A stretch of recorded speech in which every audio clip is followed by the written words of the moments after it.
Hello. Hello. Hello. So, this will take about an hour and a half. I'm just going to talk to you about your medical history for about an hour and 15, and then may do your blood pressure and or physical examination. Okay. Possibly. Okay. Right. So just to start with, what is it you'd like me to help you with today? Yeah, so recently I've been quite tired all the time. I do think it's like a new thing because I used to have quite a lot of energy. But yeah, it comes in waves. So like last month I was really, really like tired and drained all the time, and then this month I am feeling quite a bit better. But I don't really know what link there is there. It's all a bit all over the place. Okay. When did this begin? When did you first start feeling tired? Like May this year. Yeah.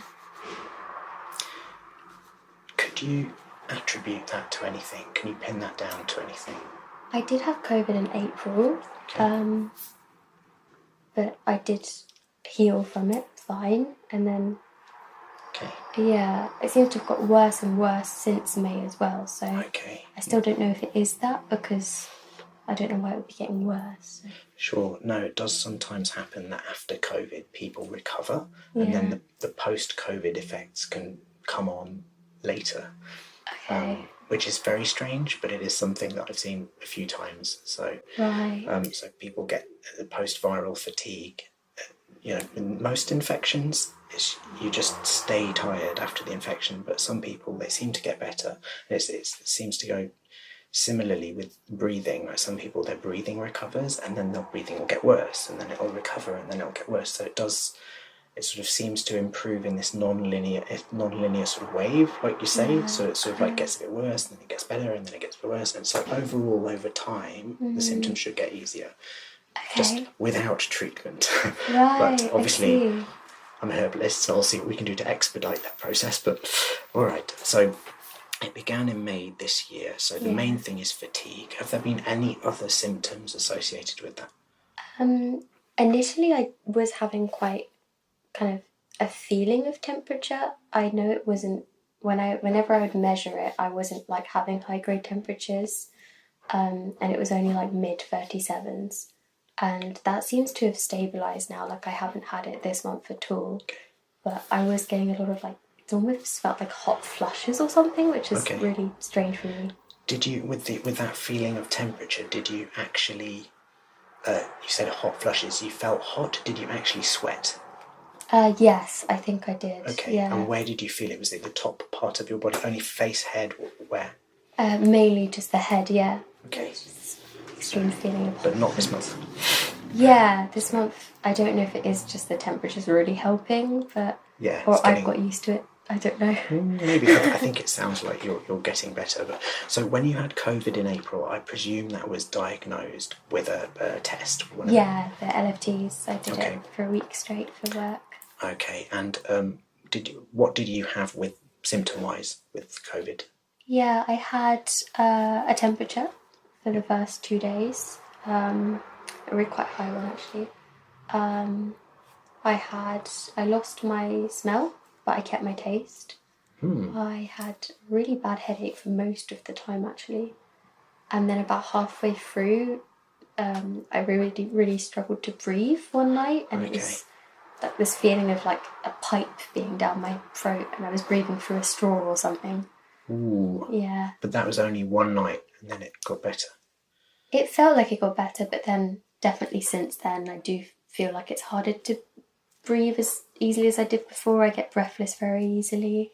Does that, and this isn't a trick question, it could be completely separate, but does that actually coincide when you get those little breathless spells? Do they coincide with the fatigue, or are they occurring separately?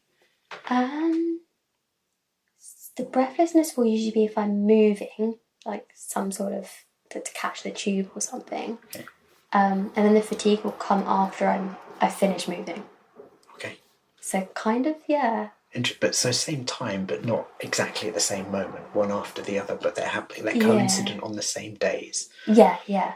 Okay, so shortness of breath when moving and fatigue afterwards. That makes sense.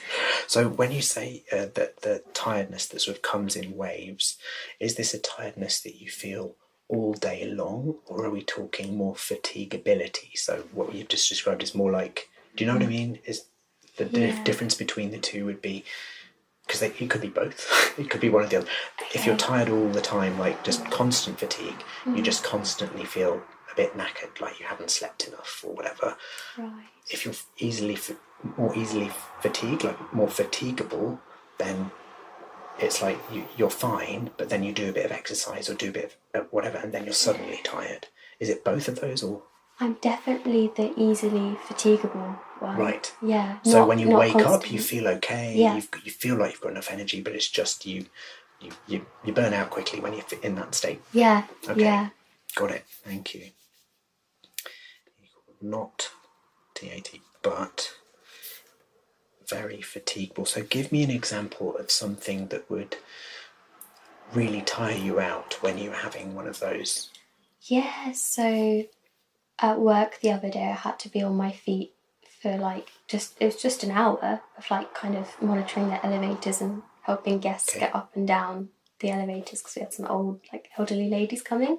Okay. And all I had to do was man the elevator and take them up to the floors, but just being on my feet and moving back and forth for an hour, I was completely wiped. Right. I needed to sit down and then was really struggling to stand back up again once I'd sat down. Got it. Yeah. So 1 hour on feet at work.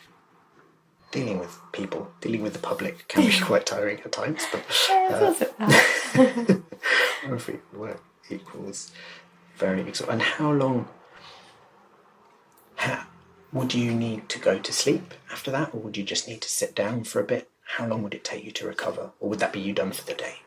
So I think after I kind of sat then at my desk again for a few hours, I was well enough to like go home and then just rest all evening, and then felt fine this morning once I'd woken up. Okay, so the fatigue persists for the rest of the day, but you can sort of recover partial battery life by just doing nothing for a bit. Yeah, exactly.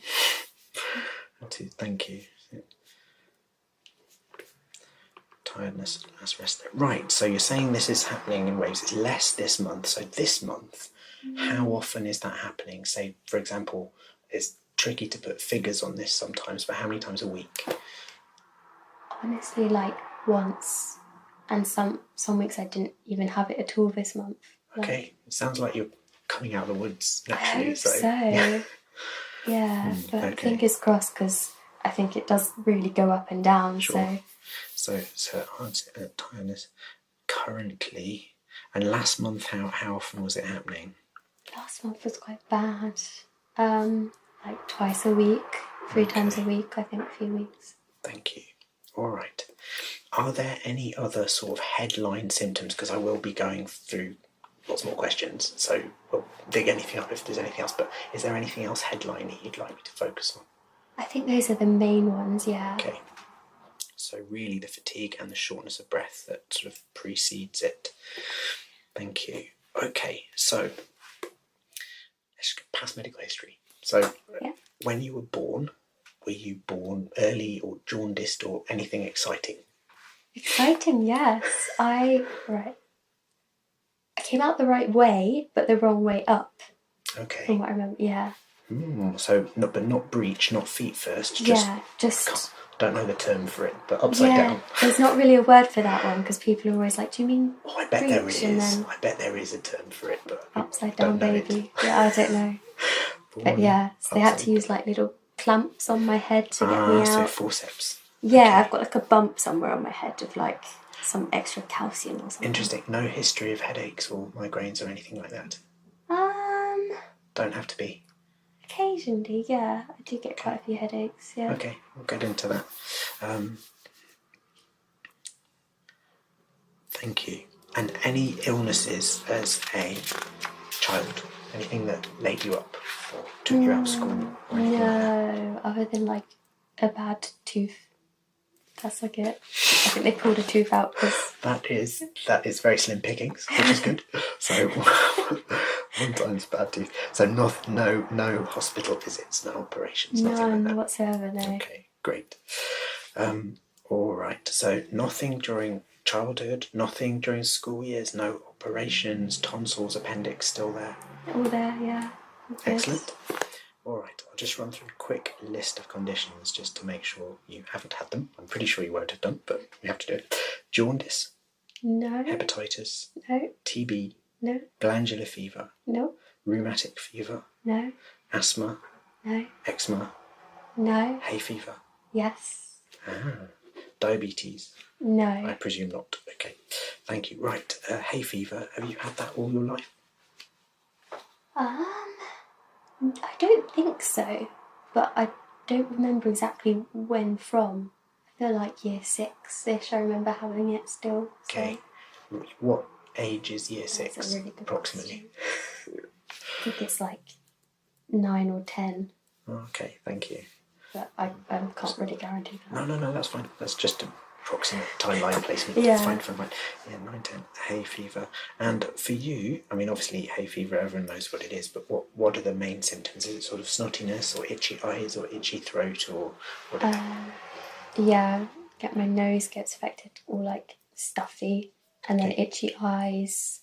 Not so much the throat though. So no sneezing, no... Oh, sneezing, yes. Sneezing, yes. Okay. Stuffy nose, itchy eyes. No wheezing or breath? No, symptoms with it? no. So it's not going over into asthma. Okay, No. thank you. Itchy eyes and sneezing. Thank you. And when does that happen? What months of the year-ish? It's usually like exam season, so it's always like April to June-ish.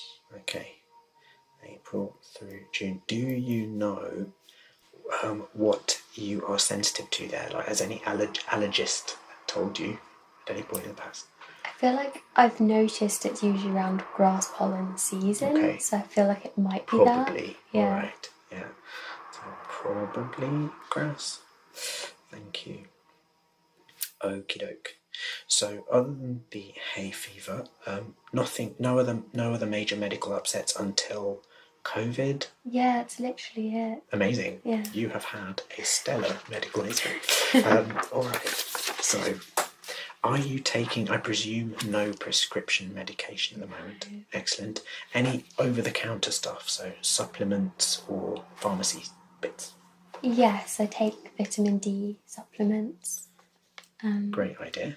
Yeah, I had a blood test at the doctor's once. They told me I was low, so I take that. What do you know the dosage? Yes, it's 3,000 IU, I think it's. That's the one. And that's just 3,000 IU once a day. Yeah. Yep. And then also just a multivitamin. That sounds very sensible. Okay. Excellent. Have you had all the usual sort of childhood vaccinations? So, TB and can't remember the 3 they put in one, the MMR and all that. Yes, yeah, I believe so. Good, excellent. And have COVID vaccinations? Yeah, I've had them all. Which, can you remember which ones you had? Yes, Pfizer I had every time. Okay, and when? Oh, gosh. Sorry. Roughly, just to sort of... I think the booster was this time last year. Okay. And then it was the second jab was spring 2021. And then the first jab would have been maybe November 2020. Okay, no worries. And no side effects or issues with any of those? No, just felt a bit gross and groggy the evening of all of them. That sounds normal. So, yeah. Okay, thank you. Do you have any allergies, particularly, well, we know about the hay fever, but any to medications at all? I don't think so, no. Excellent. That is helpful. Good. All right. So, family history. So, really thinking about sort of illnesses that might be inherited here. So, with your grandparents on your mum's side, let's start on your mum's side, do you know if any of them had anything medical, or if any of them, hopefully they're still around, but if any of them passed away, did they pass away with anything medical? Yeah, so my mum's side, my aunt and gran both have diabetes. Okay. And I believe my granddad died of lung cancer, but I was so young, I'm not really sure. Okay. Was he a smoker? Yes. How old? Was he in his 60s or 50s? I'm really not sure. Something. Okay. Actually, was it for something to do with the lymph nodes as well, actually? Not lymphoma. Because it could be lung cancer that spread into the lymph, or it could be a primary lymphoma or something. Yeah. Sorry, I'm not sure. entirely sure which one it is. There's definitely something to do with the lymph nodes. Something not great associated with cancer, possibly lung cancer. Okay. Yeah, sorry. Thank you. No, don't worry. And so in his possibly 50s or 60s. Yeah. Maybe. Okay. And then your and your auntie on your mum's side, both with diabetes. Yes. Is that adult onset diabetes? Adult onset, yeah. Okay, thank you. Is your gran still around on your mum's side? Yes. And is she otherwise healthy? Yes. No high blood pressure or cholesterol or anything like that? Not that I've heard of, no. Perfect. All right. And on your dad's side, same question. Yeah, I don't really know of any bad stuff on his side. I don't think there is any. Okay. Just That's bad really eyesight. good. You have a pretty good genetic legacy from that side then, so that's helpful. Okay. Well, brilliant. Thank you. So, all right, your mum and dad, do they have any health issues? I do think my mum has high blood pressure recently, Okay. yeah. Okie doke. And high cholesterol as well? Just the blood pressure? I think she's only been told about the high blood pressure to be careful with the doctors. Thank you. And but your dad, fine? Fine, from what I know. Right, thank you. And do you have any brothers or sisters? And if so, are they all healthy? Healthy younger brother, yes. Okay. Thank you. Excellent. Perfect. All right. So I am assuming, no, but I shouldn't assume. Do you smoke at all? No. No smoking. All right, good. Any drinking? No. And any naughty substances? No. Okay, very good, very good. Excellent. So what do you do for sort of hobbies, for recreation? Reading. Excellent. Any exercises or anything? I used to do yoga a lot, Right. but I don't really have enough time in the day anymore or energy, so... Okay, that's interesting. When did that stop? Was that did that stop with the pandemic, or did that stop with work, or? Yeah, it stopped at some point in lockdown, really. So it was before I was working full time. Okay. But I don't think it originally stopped due to tiredness. It probably stopped due to laziness. So back then it was a different issue. Well, you know what? It's when your routine changes, as it did for everyone in lockdown. It sometimes truncates things, because a lot of the time we run on habit, because it's quite a low power circuit, and then it's a lot harder to re-establish a habit or to establish a new habit than it is to maintain an old one. Do you know what I mean? Yeah. So now your life is differently shaped. You would have to find a place to sort of fit that yoga in there. So we'll talk about that, because I think you could probably do with fitting a little bit of exercise in there somewhere. So, all right, so reading, that's excellent. But no, do you get any exercise at all, would you say? Entirely from my commute it will be, so just running around London. No, I mean, that's often enough. Are you walking, or how are you?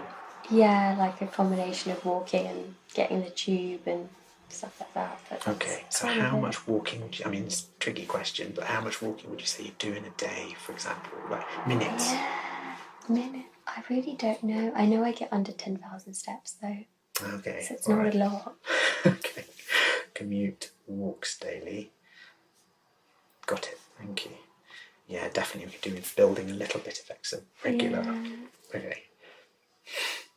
It's very, very, very easy to have a habit broken, and so, I don't know, we'll get into that, but one of my favourite phrases is set a low bar and stick to it. So I think the way we mostly sabotage ourselves is we set a really high bar and then find that we don't have time, energy, motivation to accomplish that, and then sometimes that collapses and then it gets forgotten. Whereas if you just sort of say, I'm going to do 5 to 10 minutes of a yoga set every morning, that becomes more doable, or in the evening, or whenever it's convenient, or even just start every other day with 5 minutes of yoga, but make it a thing like brushing your teeth.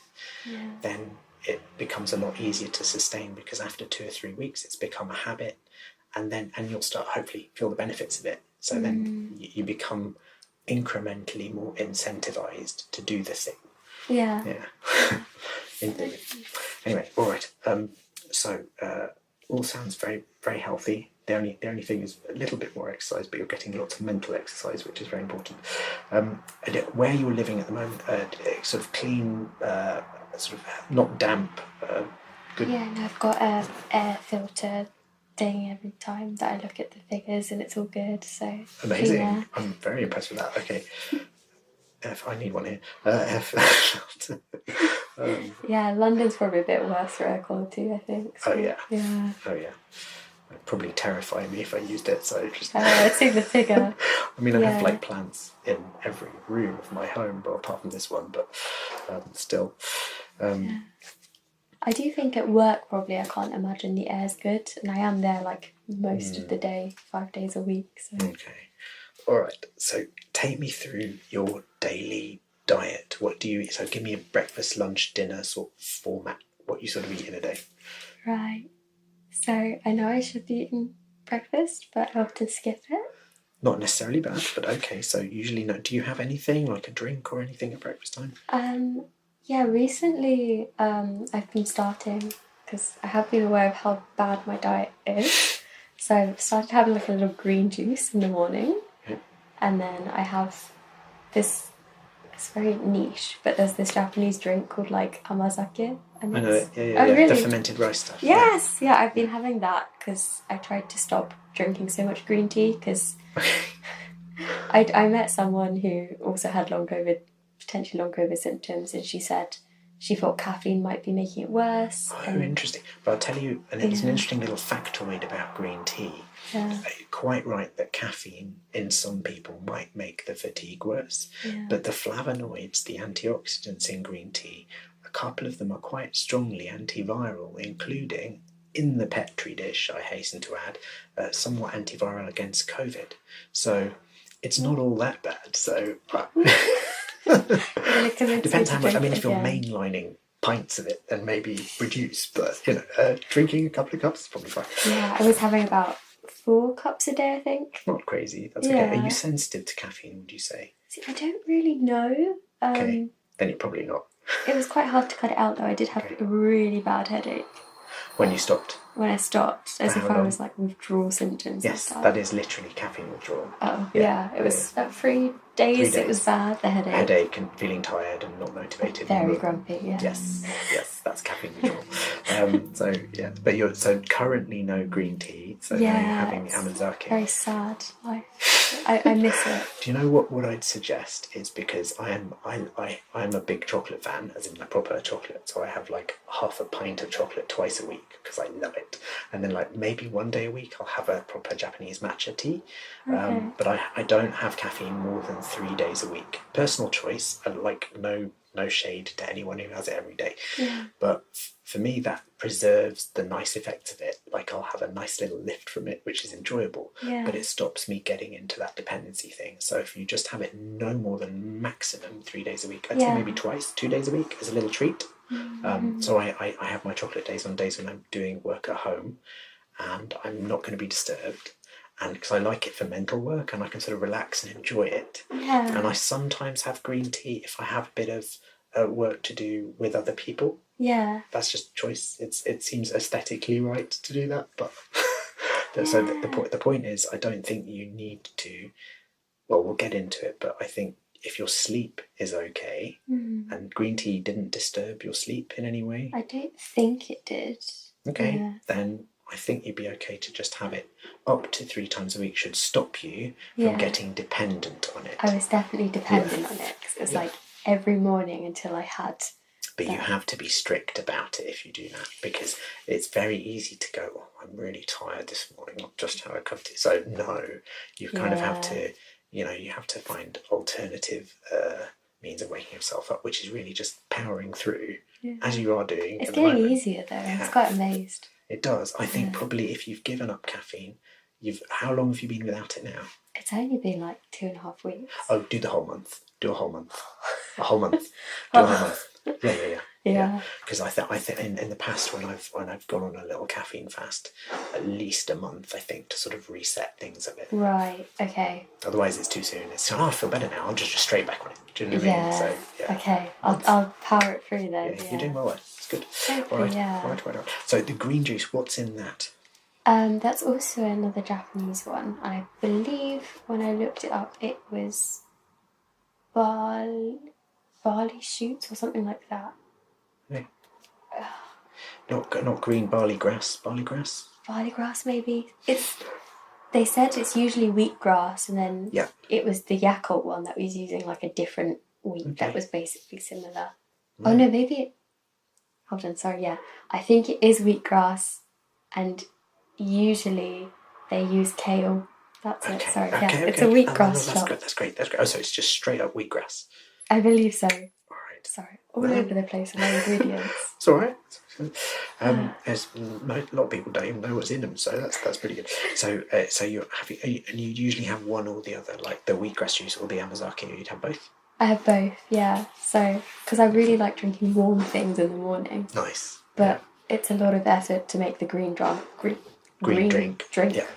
warm, and then it's just a bit gross. So I have a shot of that, and then I'll have my nice warm Japanese drink. Makes sense. Yeah. Good. All right. Yeah. So what time would that be normally? About 9:40. Okay. Perfect. To work, yeah. So lunchtime would be when? 12:45. Okay. And what would you normally have? Recently, a halloumi wrap. Okay. Almost every day. I mean, halloumi is very tasty, and I say this as a vegan. It's very tasty. So halloumi wrap. Any other examples, other lunches? If that's like daily at work at the moment, are there other lunches, weekend and stuff? Yeah, I have quite a lot of like rice with some sort of leftover curry or something recently. Nice. Yeah. I assume in the wrap and whatever there'd usually be some veg, like some green stuff in there. There is, yeah. Which I've been trying to have that instead of having a lot of like just takeout before. Okay, groovy. And is there protein in the farm? Obviously halloumi cheese, yes, but rice and curry, there'd be beans, or what sort of things would be in the curry? I don't think the curry. It's more like there's chicken. Okay, there's that's potatoes. Protein. Oh, okay, yeah, carrots. That's all good. That sounds great. Very good. All right. So dinner would be when? About 7:30. Excellent. And what would you have? It really depends on the day, but dinner's gonna be the bad one. So it's like more burgers, more cheap food. I think I had like fish cakes and salad yesterday. Wait, so when you say bad, because let's dispense with the judgment for the moment. But if you say bad, you mean more fried often? Yeah, more fried, more likely to be Deliveroo. Okay, if I'm tired. Gotcha. All right. Alrighty. And would you normally have any sort of fruit or green stuff with that, or not? Salad sometimes with dinner, yeah. Occasionally, salad. Yeah, and fruit would be if I go to M&S at lunch and do grab some fruits because I'm craving it, like watermelon or something. All right, gotcha. So, do you have snacks at all? Or are you a snacker, or is that pretty much it for the meal times? I'm not really a snack. If I do snack, there's some nuts on my desk. Unsalted nuts. Very good. Right. Unroasted, unsalted. Very good. Yeah. Most plain ones I could find. Yeah, which is really boring, but best for you. So, yeah. So nuts are great. I mean, as a vegan, I eat my body weight in them, but they are better, unfortunately, unroasted. And of course, I do roast them to put them in meals and stuff because they're much more flavoursome once they're roasted. Yeah. But when you roast them, same as when you heat up any protein, actually, this is true of like meat as well, you produce AGEs, these advanced glycation end products that aren't so good for you. I mean, they're not going to kill you overnight, but it's like it's a minor side effect of eating to stay alive. If you get AGEs in some foods, and they tend to be higher in roasted foods that are cooked at very high temperatures and that are browned. So the same browning reactions that produce an increase in flavour and make things more flavourful, really irritatingly also produce more of these AGEs. So the way to deal with that is, I don't think to deny yourself those foods completely, but to eat a proportion more raw foods, as long as they're safe and healthy and good raw foods. And also, when you're sort of doing things like toasting nuts, to include lots of foods with antioxidants in the meal, like veg, whatever. It's all sounding a bit orthorexic, but in the bottom line, when you just eat normally a range of stuff, you'll usually cover those bases. Right. But it's not a good idea just to, if you're snacking every day on toasted nuts. Yeah. Much better if you can just it's dotting I's, crossing T's level of kind of improving.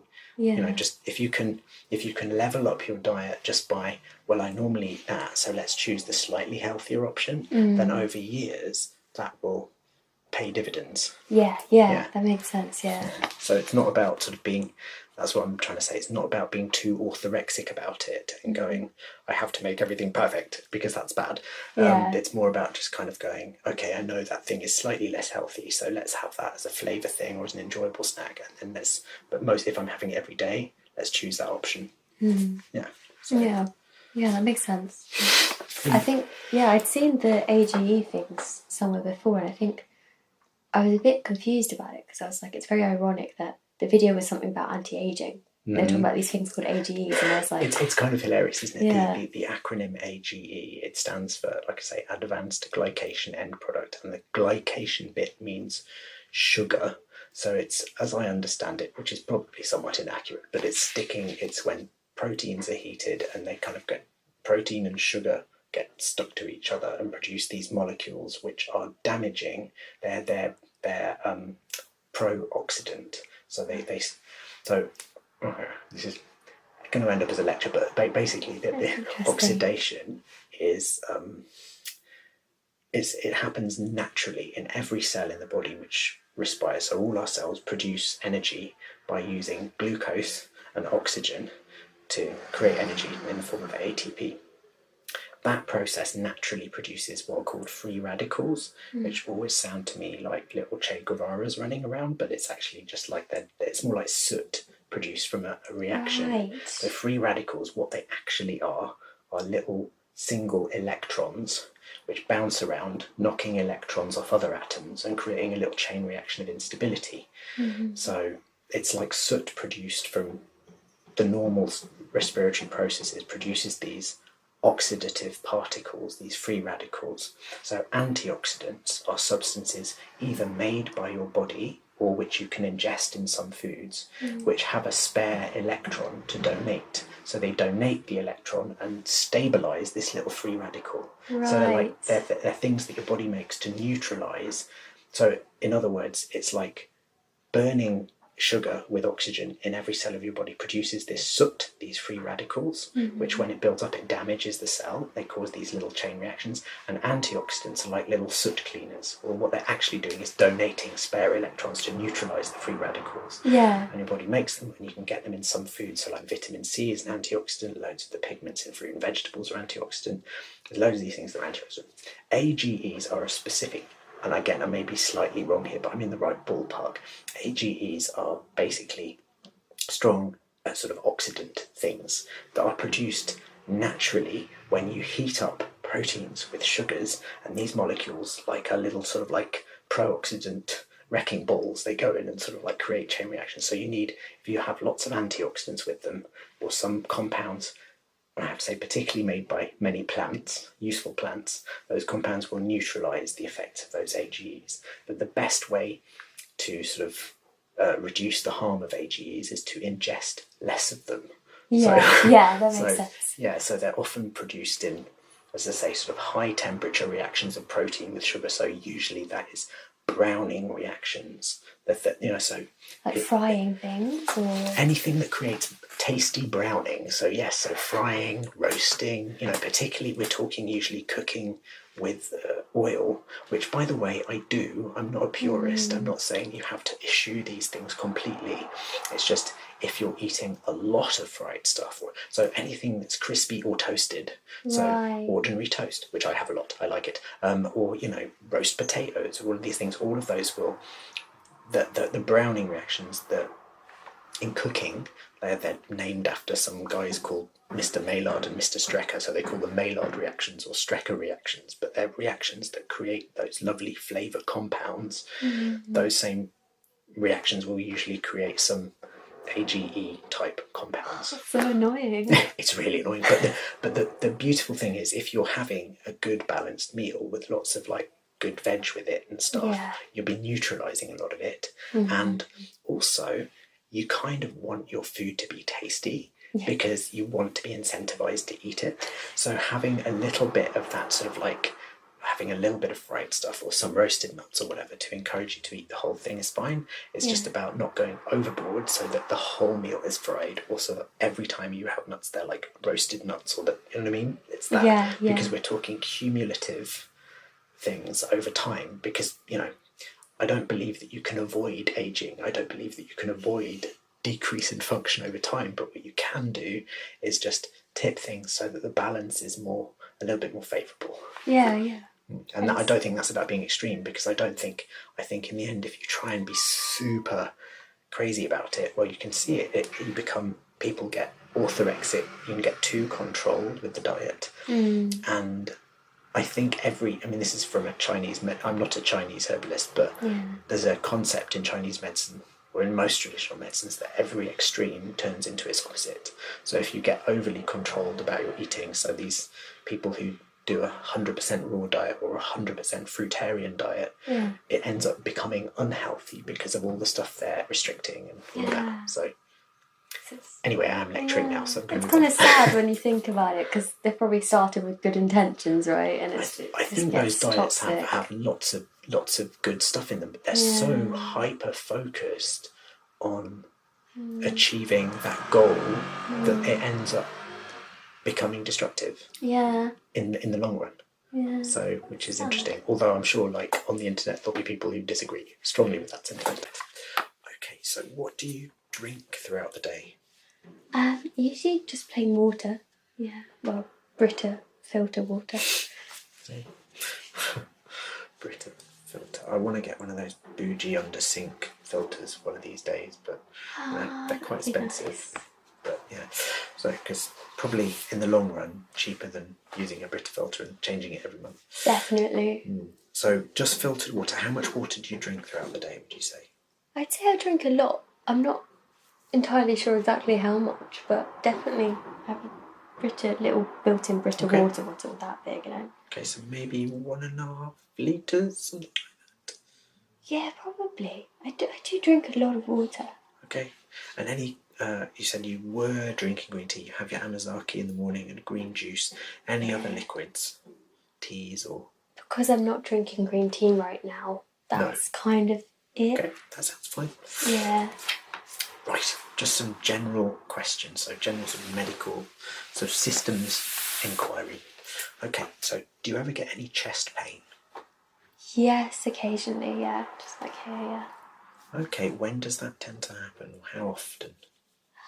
It seems to be in the evenings. I'm never entirely sure why. Sometimes lying down, so it's probably just awkward posture or something, maybe. When you're lying down, are you normally, when it happens, I don't know if you record this, but are you lying on your back or on your side? Back, I think. But I'm really not sure. Okay. That'd probably be on my phone, so some sort of combination of the two. Gotcha. All right. And are they? How intense are they? So if you 0 to 10, 0 being nothing, 10 being max. 3 or 4. I can ignore it. Okay, but that's pretty intense. And how long do they last? It goes away. It comes in bursts, but I think if I ignore it, it's gone within 10 minutes or so. Okay, so can last up to 10 minutes. Okay. Yeah. And are there any palpitations with it? No. Okay, no palpitations. Excellent. And how often is that happening, would you say? So say this past couple of weeks. It's really infrequent. Like I've only Okay. had it like once or twice this month, all the weeks. Yeah. Very infrequent. So maybe would you say once or twice a month? Yeah. Okay. Thank you. Thanks, Miss. Right. Any ankle swelling? No. Wouldn't have thought so. Any shortness of breath? You mentioned, well, we talked about that. Yeah. There was shortness of breath. That's part of the main thing. Other than when you're getting the shortness of breath, those sudden little attacks, you're not short of breath when you're walking or running for a bus or something. No, not unless I've just overdone it and done too much walking and running. So generally speaking, no, just when you're having those moments of spontaneous shortness of breath. Yeah. Okay, thank you. Hands and feet normally warm, cold? How's your circulation? They're usually quite cold. Okay. Yeah. Have they always been that way? Yes, yeah. Okay. Any varicose veins at all? What exactly are those again? I wouldn't have thought so because they're usually sort of an older person's little present, but they're larger, more visible blue veins that are usually a little bit bulgy. I don't think so. No. I'm very, very sure that you wouldn't have. They're often found on the calf veins. or sometimes on the inner thigh or legs, but usually lower legs because people do this, crossing your legs. Yeah, I can see veins, but I don't think they're like special not veins. Bulgy, not bulgy veins. Yeah. Thank you. All right. Any coughing at all? No. Excellent. And no snottiness. I mean, other than in hay fever season, no snottiness or catarrh or sore throats or anything like that? Nope. Excellent. Any problems with the waterworks, peeing? Nope. Excellent. Not going too frequently or getting up at night to pee or anything like that? Just once or so a night, probably. Okay. Most nights? One time? Yeah, most nights. Okay, thank you. Does that disturb your sleep or are you able to get back to sleep? Most nights, yeah, I get back to sleep fine. Okay, excellent. Now you mentioned headaches earlier. How often are they happening? It's really hard to put numbers on things. It is. We always ask these really awkward questions. Yeah. It's like quantify it. It's tricky. I honestly don't know. But at least twice a week. Okay. When I'm at work at my screen or yeah. So that's when you notice it, usually when you're sitting down? It's always at work, yeah. Okay. Other than the caffeine withdrawal thing I had at the weekend. That's a whole separate issue. So that was self-inflicted. Well, that's like everybody's like humans. There's a reason it's the most popular drug in the world, caffeine. It's by far. So 2 days a week average. How long would they last when you get one? Yeah, a good few hours. Yeah. Oh, really? And again, if you had to, sorry, quantification question, if you had to mark it out of 10, how intense would they be? 0 to 10? 2. Okay, so pretty mild but niggly. Yeah, it's there. Got it. And where on the head are they? Always like here around the eyes. Around the eyes. That sounds very screeny, actually. I'm pretty sure it is. So you did say it's often when you're using screens. Do you have them when you've not been on a screen? No. Okay. Might have a few fixes for that. So, okay, a few headaches. You said lasted up to a few hours, I think you said. Yeah. And then headaches around eyes. Always when using screens. Thank you. Any dizziness at all? Occasionally. But it usually has some sort of reason for it, like I haven't eaten or again, maybe sometimes with the fatigue there's a tiny bit of dizziness there and I just want to lie down. Okay, so that happens again. When you say occasionally, how many times in the past couple of weeks have you noticed that? Once. Okay, so is that about right-ish? Once every fortnight at the moment? Dizziness? Once every fortnight? Maybe even less. Okay. Yeah. Once a month? Yeah, I'd go with that. Okay. It was worse in August. I had like the worst period of all these symptoms. Okay. And then the dizziness was more than that. So, and the same with the headaches were more frequent in August? No, the headaches seem to be They seem to be their own thing, don't they? Right, screens. Yeah. So it's more the dizziness, the shortness of breath, the fatigability. That was all worst in August. Yeah. Okay. It's like the peak of whatever that was. Got it. So that dizziness is something you would associate very much with the presenting complaint, very much with the main thing. Yeah. Thank you. That's helpful. So about once a month recently. And how long does that dizziness last? Not too long, because I usually just lie down straight away and then sorts it out once you've rested. Yeah, you feel a bit like almost a bit tipsy. Got it. Yeah, wobbly. Yeah. 5 minutes, 10 minutes, half an hour? 10, if I had to put a number on it. Okay, thank you. That's 10 minutes duration. Thank you. And that's worst in August. I've got to record that. Okie doke. Any problems with, I'm assuming not, but your hearing? No. No, good. I'm glad you didn't say pardon, because that's what most people say at that point. What? So any ringing in the ears? No. Lovely. And any pins and needles anywhere? No, only if I sit in On like a funny yeah. angle. Yes, fine. And just generally, do you? I mean, this is literally a medieval question. This is what the medieval physicians used to ask for. Any perturbations of the mind? In other words, is there anything that is worrying you or that's on your mind at the moment that you're okay to talk about? Yeah, I don't think so. Okay, so there's no particular thing. So good. That doesn't have to be.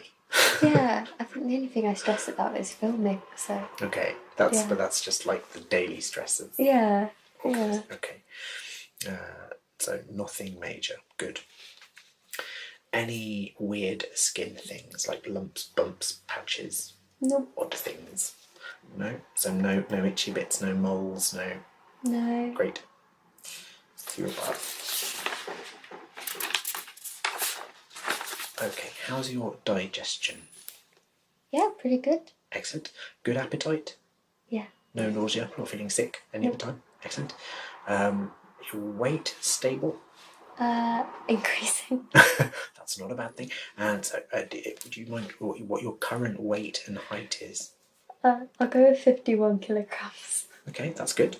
Fine. And height? 160 centimetres. Thank you. That's fantastic. But I was 48 for a good 3 years.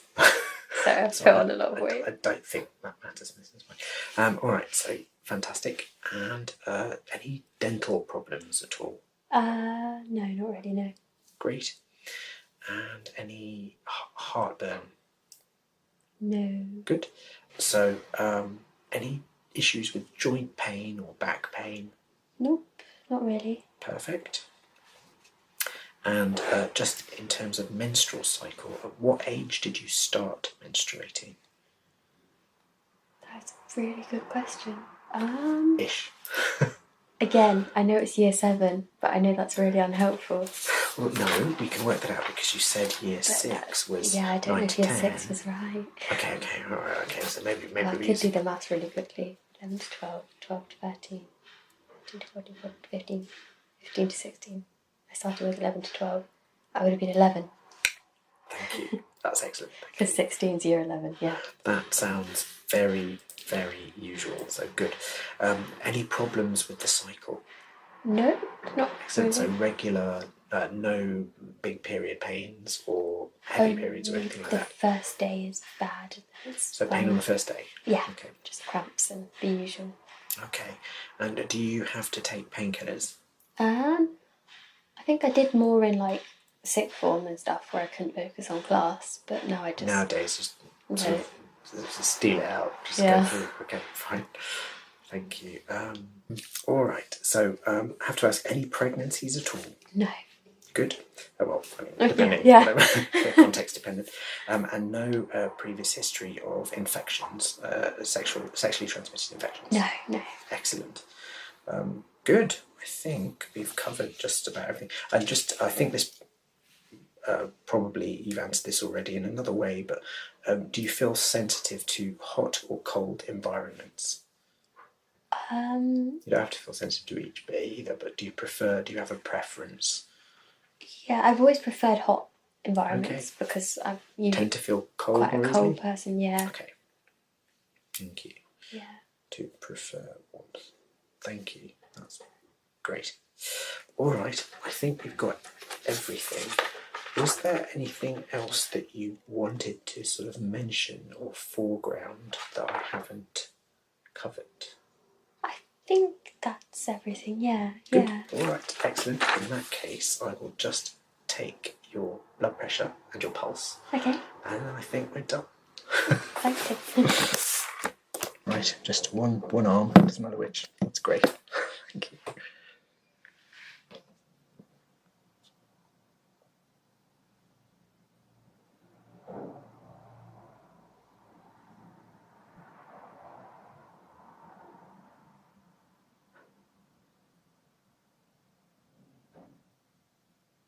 That's fine.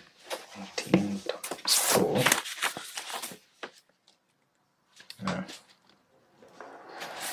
My maths is terrible, so I'll calculate that later, but that looks perfectly acceptable.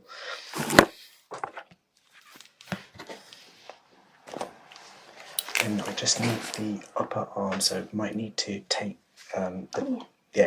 just it needs to go around the arm. Super, thank you very much.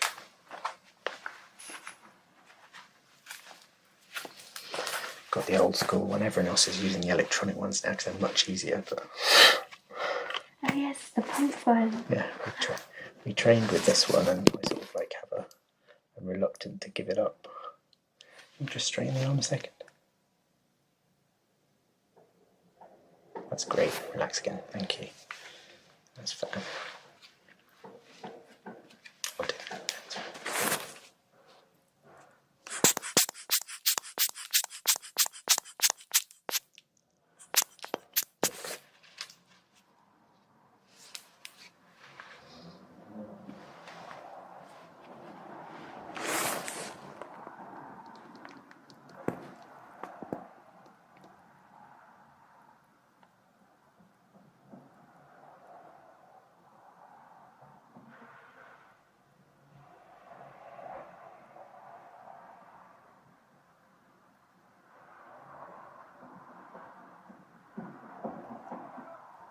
Fantastic. 108/74, which is lovely. Good. Thank you. That's low normal, so perfect.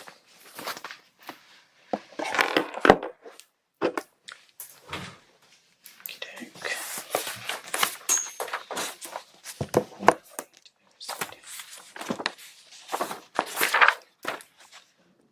Okay.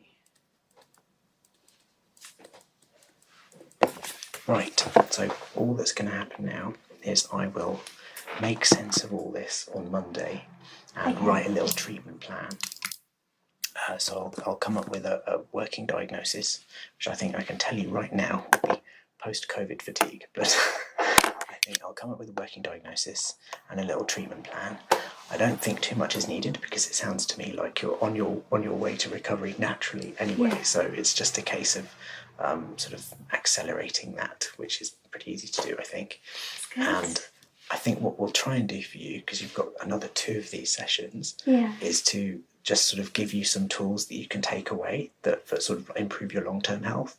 So there'll be well, that's my job. So, so there'll be little homeworks. So there are a few ideas that I had today just from things that you mentioned. So I will put all that in an email to you on Monday.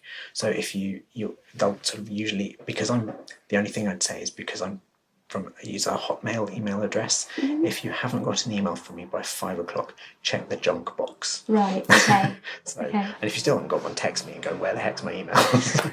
Right, got it. It'll be arriving on Monday. Right. Okay. Well, thank you Thank you so for much. coming. Thank you.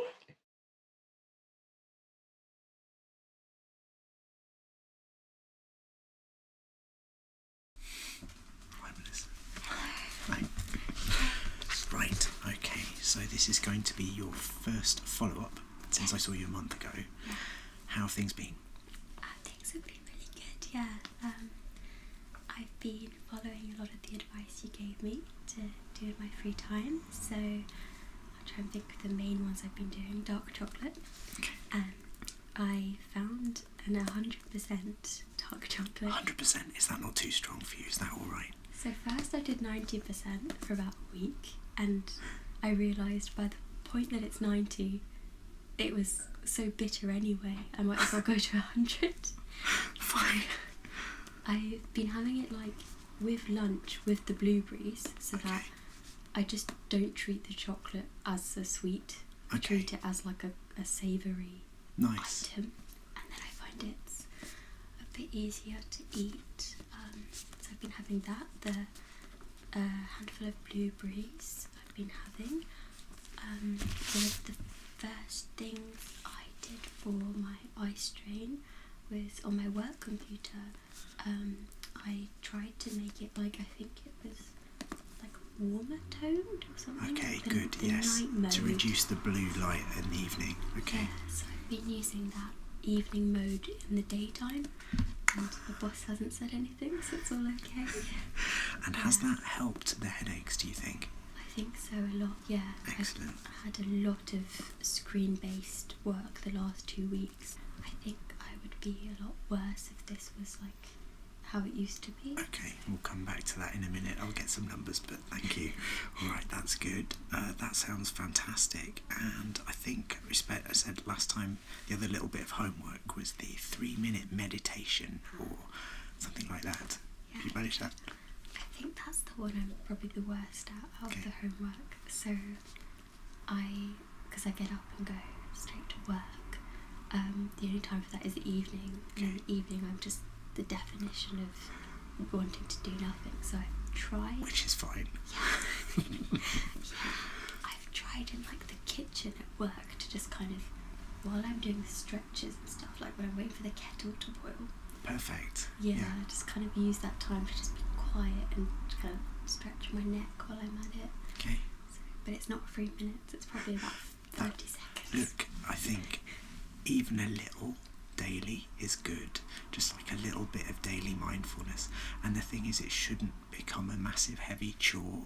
If it just becomes another thing to add to your to-do list that makes your to-do list even heavier, then it's going to stress you out more, and that's totally the opposite of what we want to do. So that's perfect. Just like while the kettle's boiling, if it's something where you're just going to be hanging around anyway, magic, just do a little bit then. So that's great.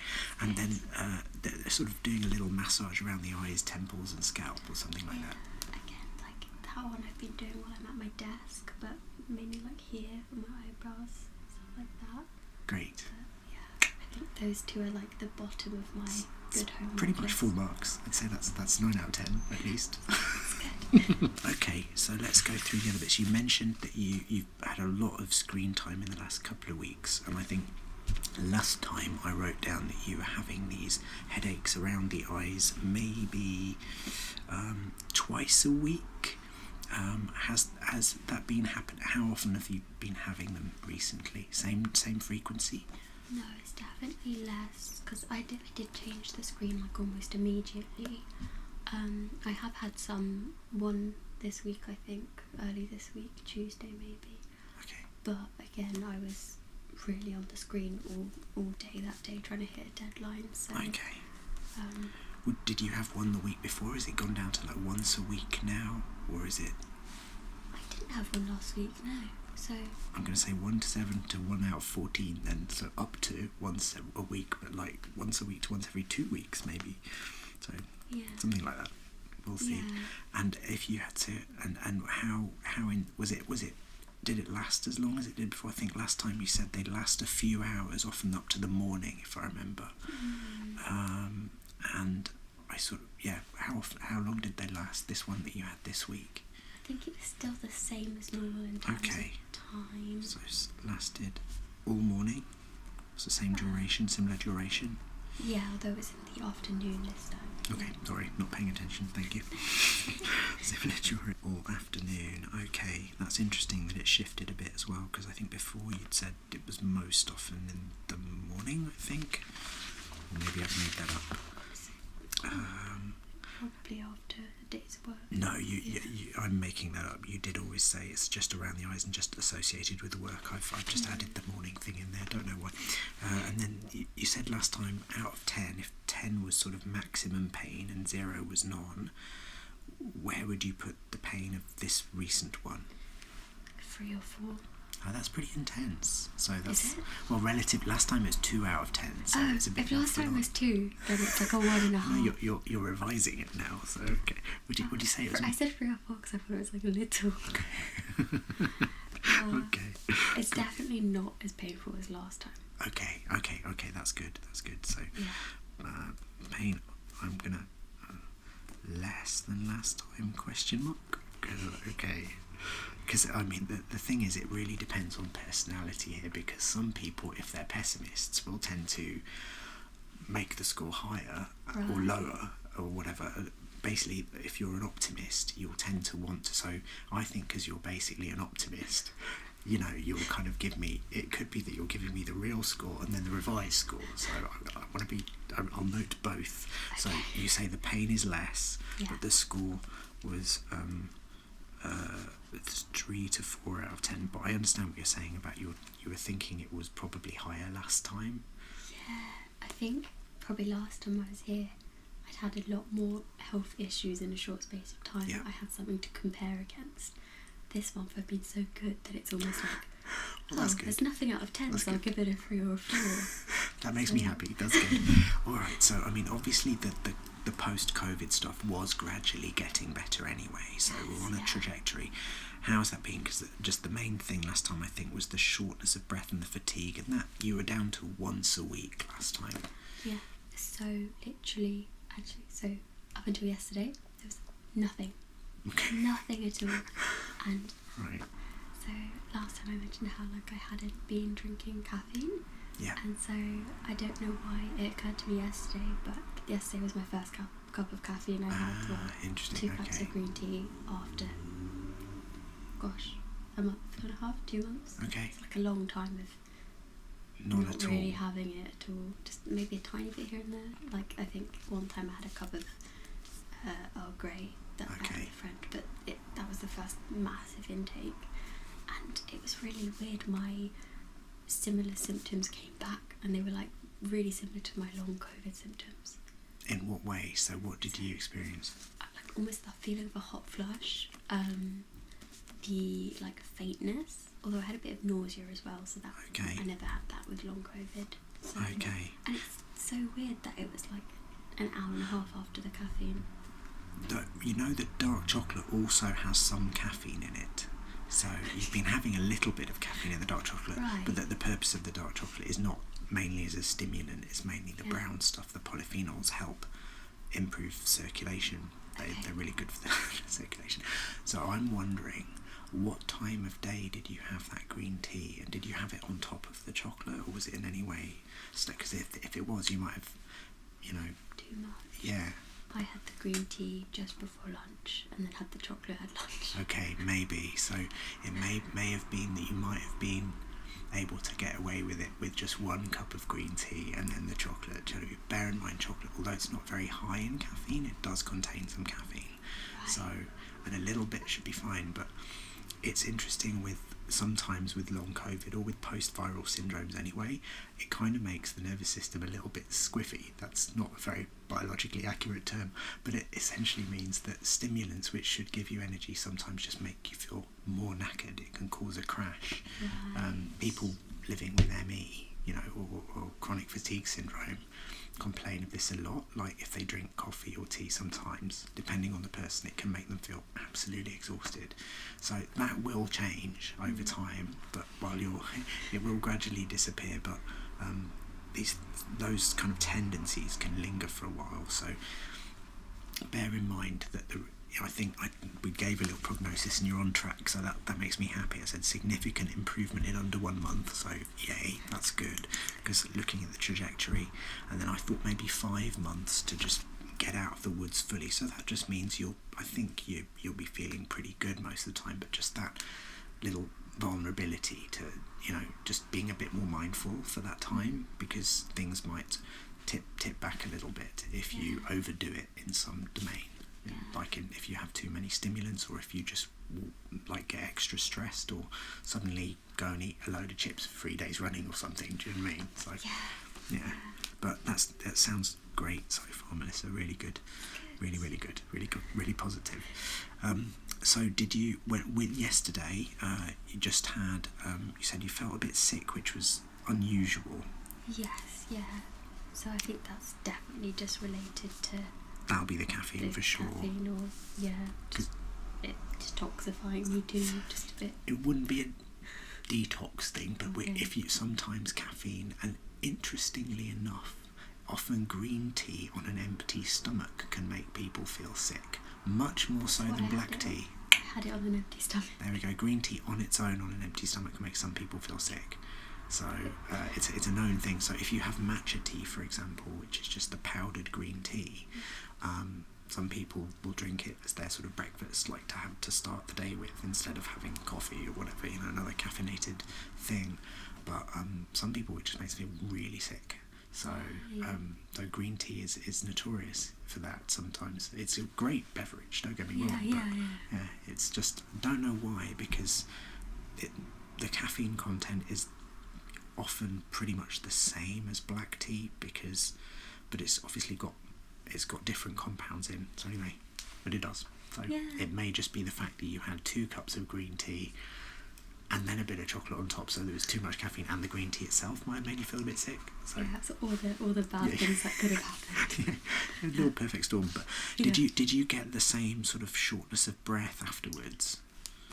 A little bit, but I don't know how much of it was me freaking out of like, I've been healthy for a month, why is this happening? And I laughed when you told me this, because it's just like, it's usually when people are just about to come for their next consultation that some wheel falls off or something. It's just that's totally normal. So, but no, I suspect this may just have been a little sort of stimulant overdose wobble rather than any significant thing. But good. All right. So, any chest pain? Because you mentioned last time that was once or twice a month that had been happening. Yeah, none at all. Fantastic. Great. All right. Great. No chest pain. And have you had a menstrual period since I last saw you? Yes, yeah. Okay, and what was that like? Because you mentioned last time that would often be just a bit of discomfort on the first day. Yeah, exactly the same as usual. So no change for that there at all? No change at all. So some discomfort on day 1. And was there any pre-menstrual sort of sugar cravings and breast tenderness stuff going on? No sugar cravings, just same symptoms as everything usual. else was the same. Okay. Yeah, so some breast tenderness but no sugar cravings. Yeah, no sugar tenderness. Sugar, God, yes, no, none of that, definitely. Thank you. Thank you. Thank you. When was that in the past month? Because I know you bought the herbs about a month ago, 3 weeks ago, and probably started taking them, I'm guessing, about 3 weeks ago. Yes. Did you manage, by the way, to do the twice daily? Not every day, but most days. The morning I'm always really good. And then it's the evening one that you forget. That I forget. Try to put them in a place where you will be reminded. So maybe sometime, it was 1 bottle, wasn't it? Yeah, I might do 2 next time or something. So you get one, there's 2 tricks you can do. One is decant and put them next to the toothbrush or the kettle or something, so that you're reminded. The second thing is, don't worry too much if you think, oh damn, I've eaten and I've forgotten, because I think it says before meals, doesn't it, on the label? The before meals bit is just so that it's going in on an empty stomach, so the absorption's a bit better. Right. Doesn't matter massively as long as it goes in, I would say. So okay, that's good to know. Okay. Yeah, there have been times where I think I've eaten and I'm like, oh, why don't I eat again? It's more about like optimal versus practical. Right. Do you know what I mean? So yeah. Okay.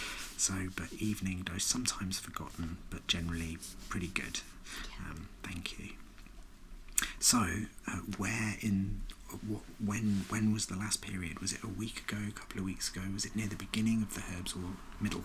Or Finished yesterday. okay, so right towards the end. Yeah. Okay, So they haven't made a dent in the period, at least as yet. Thank you. Sometimes, what am I writing here? I forget to write things down sometimes, and then that's a problem. So evening, sometimes forgetting. That was LMP finished yesterday. Thank you. Okay. I think that was all the major bits, wasn't it? But so just in summary, we've got until yesterday, no fatigue or anything, no shortness of breath at all, and we've had none of the chest pain, which is the other worrying symptom. That's all been fine. Headaches much reduced, but when you did get one, it lasted the same amount of time. Yes. Yeah. All right, that's okay. That's I think pretty much that's pretty much where I'd hoped we would be in a month in terms of your post-COVID stuff. So that's good. Has anything else come up this month, Melissa, like health-wise? Not in a bad way, in a good way.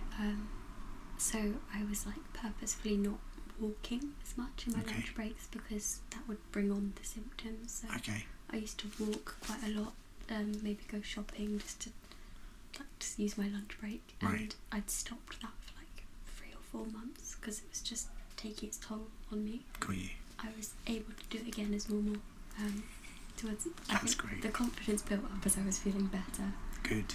So yeah, I was able to go book shopping in a lunch break, which was great. Oh, that's brilliant. Yeah, so yeah, back to basically what I used to be able to walk. Normal functioning, basically. I Excellent. think I still limit myself in that I don't go up and down the stairs. I think that's wise. Just gradually, softly, whatever it is, softly, catchy monkey. I don't know, how does that phrase make sense? Anyway, the point. Why are you catching monkeys? Anyway, so but yeah, you get the point. I think that's very sensible. Just gradually, and because it's the people make the classic mistake of thinking, oh, I'm better now, so I'm just going to go out and have a party and just no. You'll get there, but just this is perfect. So keep on going, just adding a little bit more and get there. Lovely. Excellent. All right.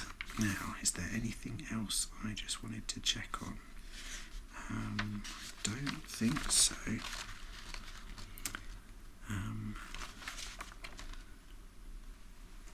I looked at the comments on the video online. There are lots of people who are very worried for your health, but I have to say, Melissa, actually, you're in pretty good health. You are. When I speak to a lot of people, and there are a lot of people in their 20s who have a much more extensive medical history than this. So, yeah. So not good for them. I mean, no, not good for them. But I think what happened is the timing of me doing health consultations coincided with the long COVID, and so it was just me constantly putting these symptoms on my channel, and there's also, as you can tell, there was like a month lag before I uploaded it. Got it. So I'm still getting comments of people like, oh, are you okay? Are you dying? And I'm like, I'm all good now. Yeah. So I mean, it's kind of sweet, actually. It's kind of nice that people care, It's lovely, and it's brought a really good awareness to my health, as in like general well-being, that I maybe didn't have as much before. I took for granted, I'll say. Yeah, I think that's true, and I think probably you've helped a few people with long COVID just by showing that. Yeah, so, I hope so. I know everyone's probably got different takes on it, and this is what a healthy person had, I guess. Yes, exactly. It made me laugh when I sort of read some of them, and they were like, "Oh, are you all?" I was like, "She's fine." But anyway, I'm just going to do the blood pressure. That's okay.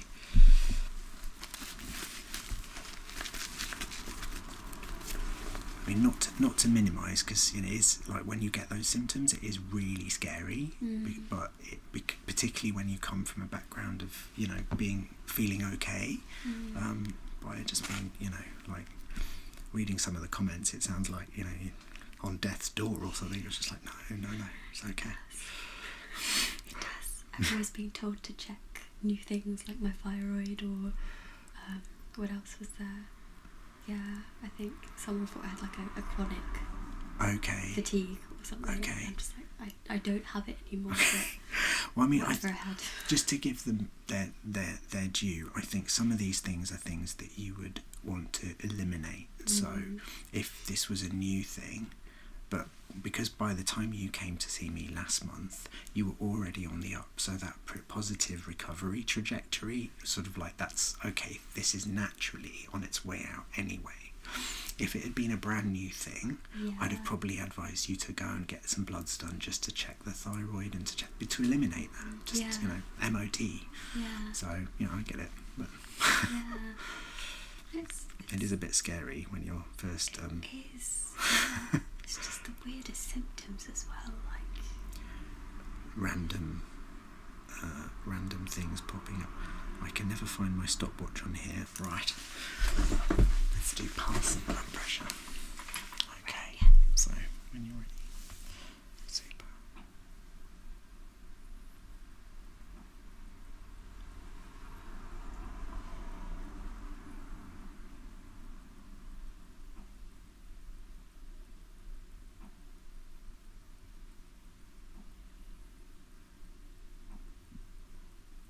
Grand. That's 19 times 4.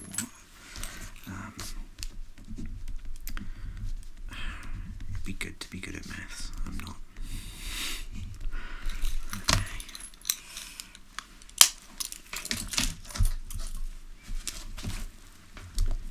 Okay.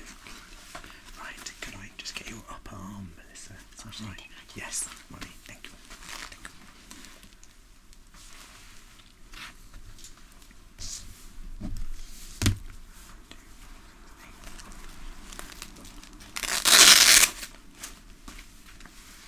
Lovely, thank you.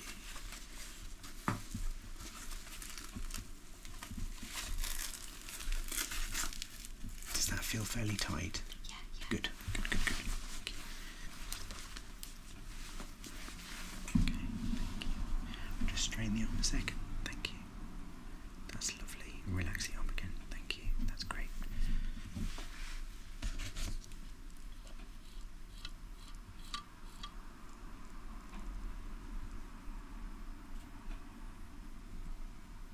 Why have I lost your pulse? Oh, there we go, because I'm looking for the wrong side of your arm. That doesn't help. Basic anatomy.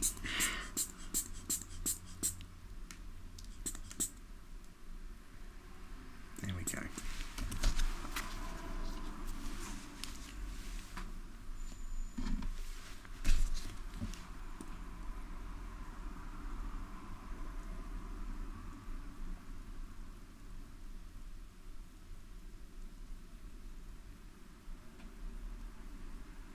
Thank you. 108/78, so that's lovely. Low side normal. Thank you. I always seem to be told it's quite weak, so that's That was okay. It was just I haven't done that in a while. I was looking for the pulse on the wrong side of the wrist. I wouldn't even know where to find it. Well, I've been doing this for 17, 18 years. I should know by now. Oh, well, anyway. It's always nerve-wracking with the cameras, so... So anyway, that's all good. So I think just from today, carry on doing exactly what you're doing. Perfect. It's good progress. Obviously, Christmas might be a bit challenging diet-wise, but that's normal. So just pick up where I think we spoke a bit about this last time. It's about not getting too particular about the foods. There'll be some times when you're like, you're eating with family and you'll have some fried food and some cake and whatever, and that's fine. So if you have a little health wobble afterwards, don't kind of make it a resolution never to do that again. Just kind of factor it in, and so like probably one day of having a bit of a celebration meal will be fine. A couple of days will be fine, and see how it goes. But if you notice that you've been living with family for a week and you've been eating fried stuff every day, and then you start feeling a bit ropey, then but play it by ear, see how it goes. And I think if things carry on in the vein that they're doing now, great. That's good. Shall we book in your 3rd appointment for February? Yes, yeah. I don't really know any. I don't have any plans then. So. Okay, so we could just make it up. Yeah. Do you want to do that via email? Would that be easier? Email might be easier. Okay. Because then I've got my little phone with me. Yes, organise that. So I'll message you on Monday. Perfect. That's great. Yeah, thank you so much. It's always silly that I forget that diet is kind of also helps me. It's almost a medicine as well. But yeah, that's the you must have heard the old Hippocratic axiom, let food be your medicine, which everybody pays lip service to, but literally nobody does. So it's often taken to extremes by people, the raw food people say let food be your medicine, but actually Hippocrates, the Greeks, were all about balancing your food, and of course they had ideas about temperament. Like if you were a fiery type, they want to give you cooling foods, and if you're a melancholy, exactly like that. So that was Greek humoral medicine was sort of like the medievals, and they took their medicine from the Greeks. So so they had the 4 humours, which are earth, air, fire, and water. So they were choler was fire, phlegm was water, melancholy was earth, and sanguine or blood was air. So there's the four humours were based on the 4 elements in sort of Platonic and Aristotelian philosophy, I think. Aristotle came up with it. Yeah, Greek anyway. But yeah, so the point of that ramble was that actually his idea was that you should eat according to your constitution and eat a variety of foods, and the food should be appropriate for your constitution. So in modern terms, that would mean if you're recovering from an inflammatory condition, you don't want to be eating foods that will increase the level of inflammation in your body. You want to be eating more anti-inflammatory stuff. So that's just what we talked about last time. So less fried stuff, charred or burnt stuff. So no charred, no deep fried, not too much added sugar, and just more veg and plant stuff generally be helpful. Yeah. So with the blueberries and the dark chocolate, I guess were they the best ones suited to my constitution? The blueberries and dark chocolate I like because I don't know whether they're the best, but there is some clinical evidence for both of them. So the blueberries, there's good evidence on the anthocyanins, the purple pigments in the blueberries, actually reducing inflammation in the linings of blood vessels, and they seem to make capillaries less leaky. There's lots of trials on them improving lymphedema, which is drainage from peripheral drainage, and people who have ankle swelling and stuff like that. So they're really that's why. And then the dark chocolate, the polyphenols in the dark chocolate, which are kind of related compounds, and they're procyanidins, and anyway they're kind of related, but the polyphenols in the dark chocolate are similar. They'll reduce inflammation in blood vessels, but they also dilate blood vessels, so they improve circulation throughout the body. So, and there's lots of clinical research on both of those, so that's why, and they're both quite pleasant and easy to consume. I do not mind eating loads of blueberries. It's homework. That's good. And blueberries. I'm happy that you've managed to get in some dark chocolate as well, the hardcore type too. So it's kind of fun because it's something I've never tried to eat before. Okay. Obviously chocolate's something bad. It's really not. I mean, the thing about chocolate is, yes, it does contain sugar, but what's fascinating is that in all the clinical trials on it, particularly with dark chocolate, the effects of the polyphenols outweighs the effect of the sugar in terms of it. So, for example, it seems to reduce blood sugar. It seems to reduce the risk of developing diabetes or having strokes or heart attacks. So on a population level, it seems to have that effect. So that's interesting. So it outweighs the sugar in it. But if you can go for the sugar-free, even better. Great. Yeah, 100%. I guess it's just benefits by that point. Well, I mean, this is. I have so many hobby horses, but this with the dark chocolate, I think it's great. So, but even ordinary dark chocolate, whatever form you can take it in, as long as it's not got loads of added sugar, the higher the dark, the better. So I usually say 85 or higher if you can. That's preferable. But when you're making eating chocolate, they add extra cocoa butter, which is the fat out of the bean.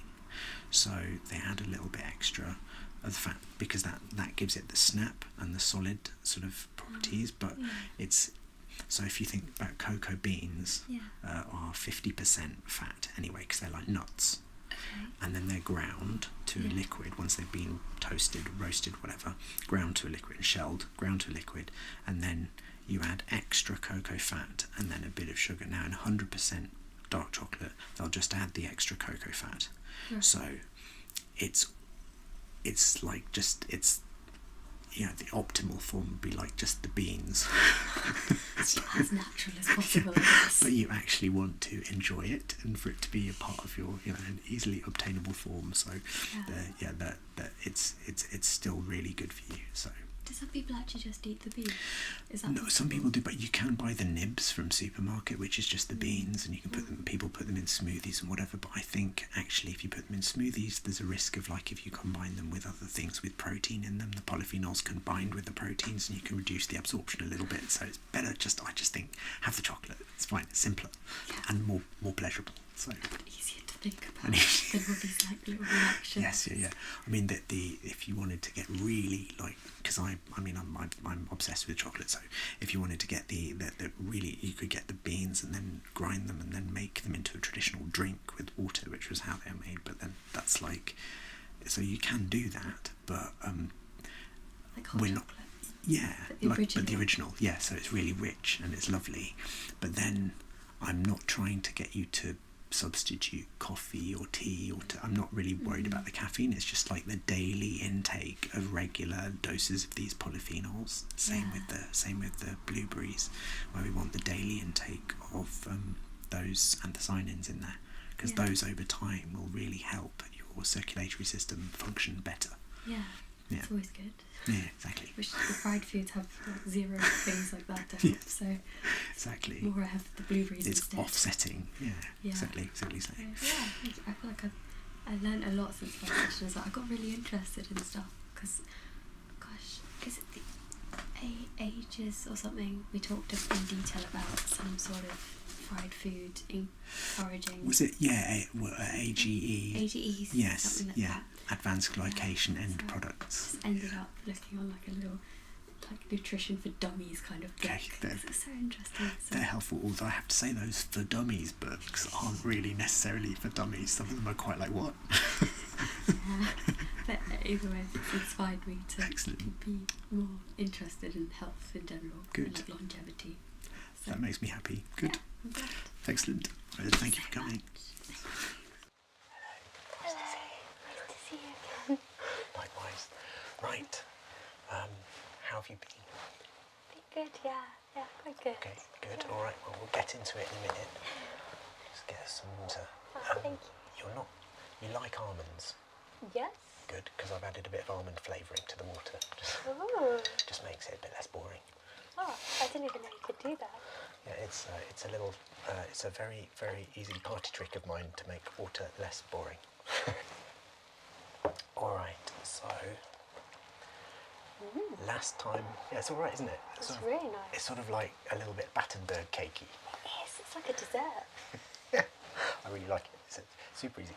Anyway, right, last time I saw you, it was in November, and I think you got, it was a slightly adjusted herbal tincture from me in January for 3 weeks. Yeah. So just to start off with, when did you finish that tincture? Probably about 2 weeks ago. Was it 2 weeks? No, maybe more like a week ago. Okay. It was quite recent. Okay, that makes sense because you got it in mid-January, so it was 3 weeks worth, so it might have lasted you 3 to 4 weeks. Yeah, I was a lot better this time at having it, even if I did the meals wrong and stuff like that. So excellent. So tincture. And did you receive it? Can you remember when you received it? Was it sort of towards the end of January? yes, it would have been because it was after the Christmas that makes holidays. sense. Yeah, perfect. Yeah. Finished, but you managed to take it most of the time twice daily. Yeah, I think I've slowly got more used to the taste now. So. It doesn't get any tastier, does it? But well done, good. All right. So, what's your overview? Because you say you're feeling good generally. Yeah. Are you still getting any headaches? No headaches, no. No, not at Excellent. all. That's very good. So none at all, because I think last time you were still getting about once a week or once every 2 weeks, so that's great. Had they cleared up already by January? Because you'd obviously... Yes, I think Okay. so. They haven't Right. happened this year since I've been at work. Can't credit the tincture then, so that's good. But that's good. That's great. As long as they've cleared up, it doesn't matter. Yeah. Already resolved by January. Excellent. And you did say just before we started recording that your holidays have been good, so... Yeah, I got a lot of rest. I think Okay. I had about 2 weeks or so off, and it was just really nice to Okay, not have just... the stress. Yeah, just Okay. deflated. That's great. So just 2 weeks off, and was that sort of just until the first week of January or something? Yeah, somewhere around there. I think I went back like the 6th or something, maybe 7th. Yeah. Okay, that's normal. Yeah, yeah. So the next thing would be just the fatigue. So you said last time you were still getting a few bouts of tiredness, I think, with a bit of just occasionally feeling sick, although we thought that might be the green tea. How have both of those things been? The green tea I definitely confirmed is like when I do have it occasionally now, Yeah. I do get like the buzzes or like Yes. I seem a bit drunk almost. It's very weird. There is a phrase called tea drunk. Actually, it's a thing. There's a channel called Mayleaf. It's the shop. There's a shop called Mayleaf in Camden. They have a YouTube channel, and he Right. reviews different teas. And green teas, he calls it tea drunkenness. They can give you a bit of a buzz and a bit heady. People have different sensitivities. Some people get nothing, but other Yeah. people get actually a bit. That's so good to hear. Because like when I used to have it, I must have had quite a strong tolerance because I was Right. having it every day, and I'd never felt buzzy or anything. Okay. It just felt like it took away my morning like foggy mind. Yes, But now, because I have it so rarely, I do you feel really like notice it. I really notice it. Some people really like that feeling. So. I don't. I really don't. It makes Okay, yeah. not good. Okay, No. so because I think we talked about last time about not having it on an empty stomach and Yeah. not doubling up with the chocolate. Did that help? I did. Yeah, I try to have it still before lunch, but make sure I've definitely had a yogurt or to something eat before. Perfect. Yeah. Okay. Good. So that resolved that nausea. What about the fatigue generally? Any tiredness? It's not entirely gone. Ooh. I think it comes in waves, and the one time I've had it quite bad was recently. I had like a tummy bug at the start of February, but like literally a few days afterwards, it was like all the fatigue symptoms came back.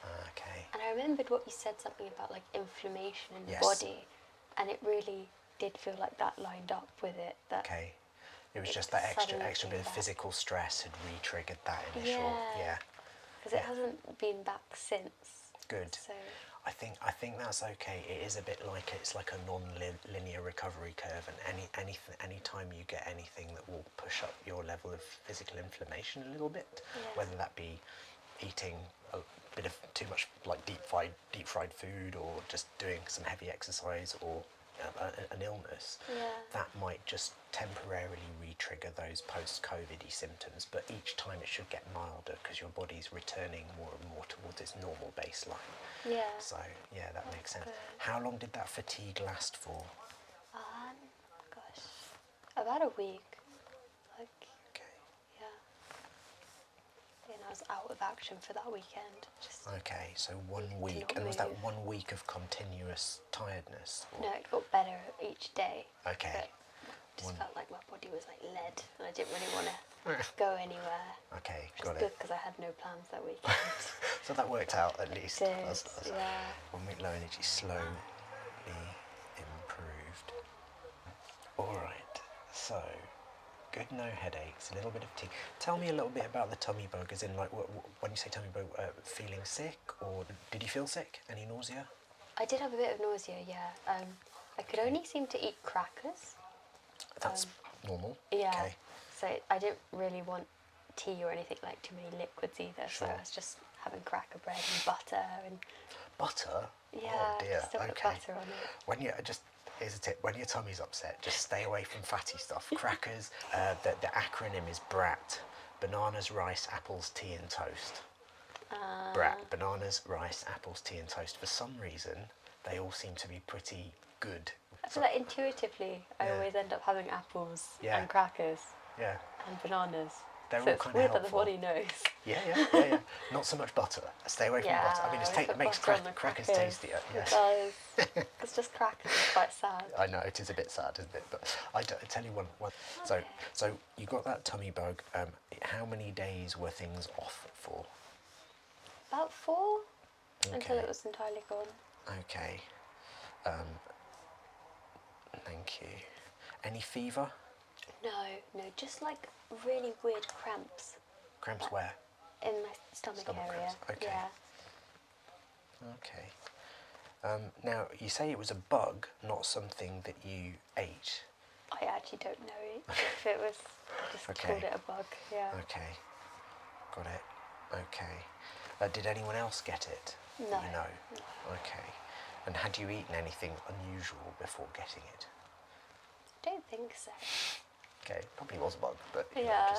so no, think so. but you weren't feverish. No change in temperature or anything like that. No. Okay.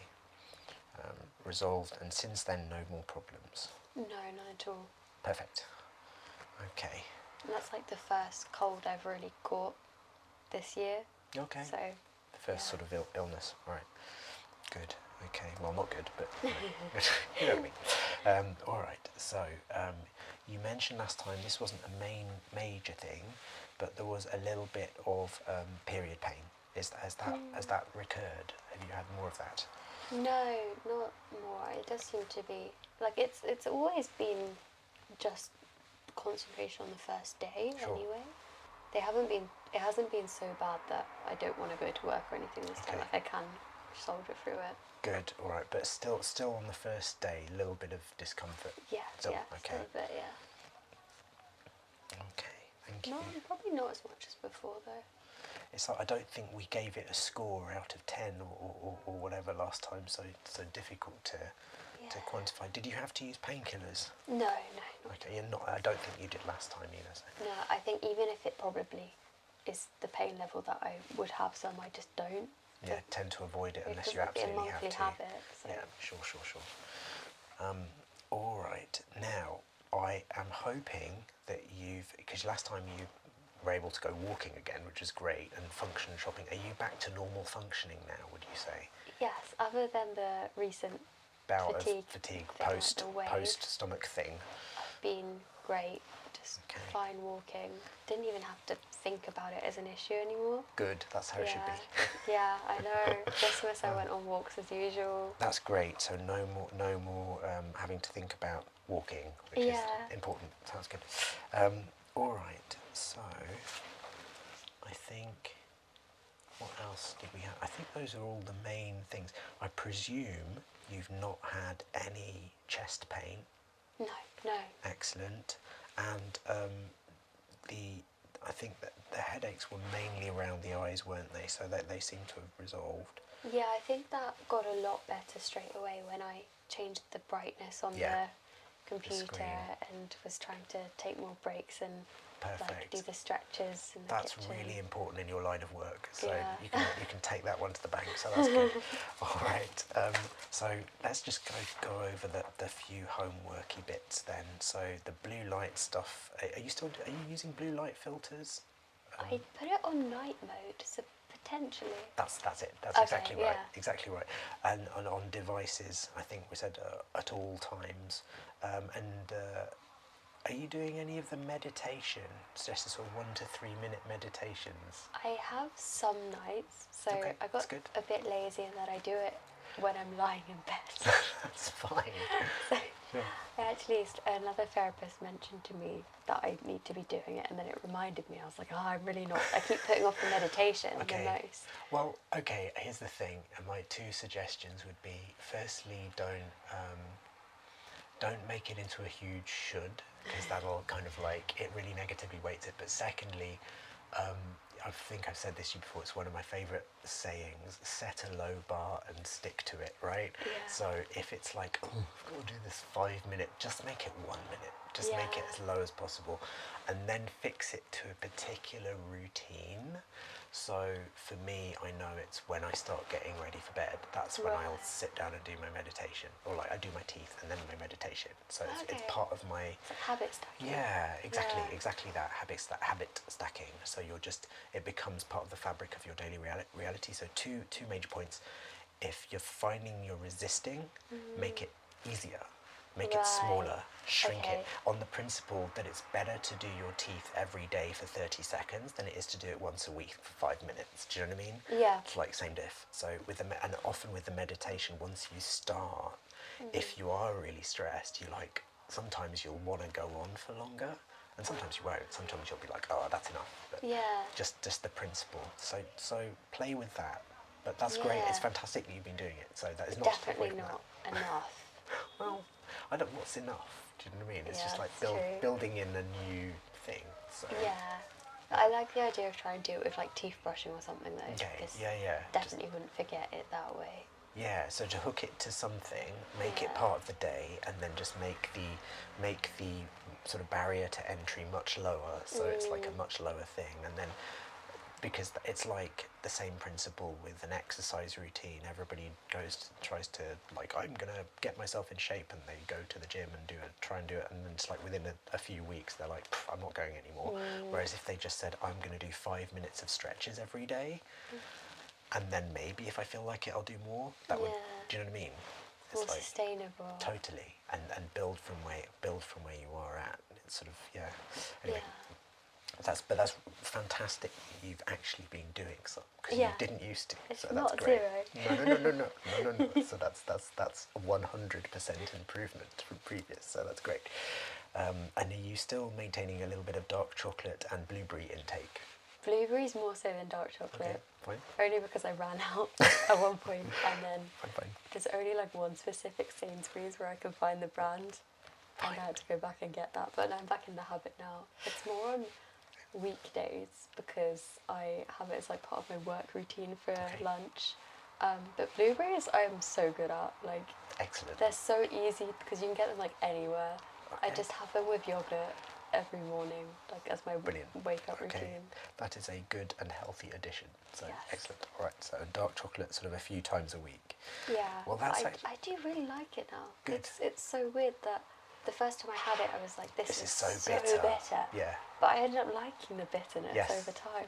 It's weird. Well, that's interesting because there's they've actually done studies because obviously dark chocolate has a bit of caffeine in it. It's got more theobromine in, which is this other stimulant. It doesn't wake you up as much as caffeine. But there's a couple of studies now on theobromine and cognition, like that show that I think it's in. This is gay. I'll do the sciencey really bit. Why not? Okay, cool, good.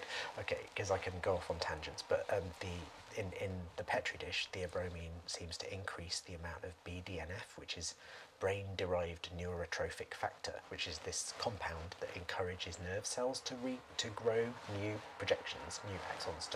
It basically encourages nerve cells to grow. Right. And so theobromine actually increases the production of that in nerve cells in the petri dish.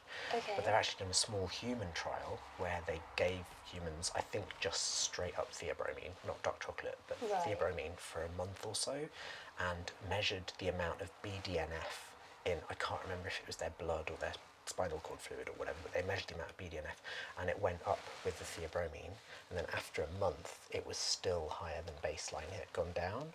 So in other words, because there's long been a suspicion that dark chocolate is good for cognition because they've done brain imaging studies showing that it improves blood flow to the brain, and we know that the antioxidants in it, the polyphenols, improve blood flow and reduce inflammation in blood vessels.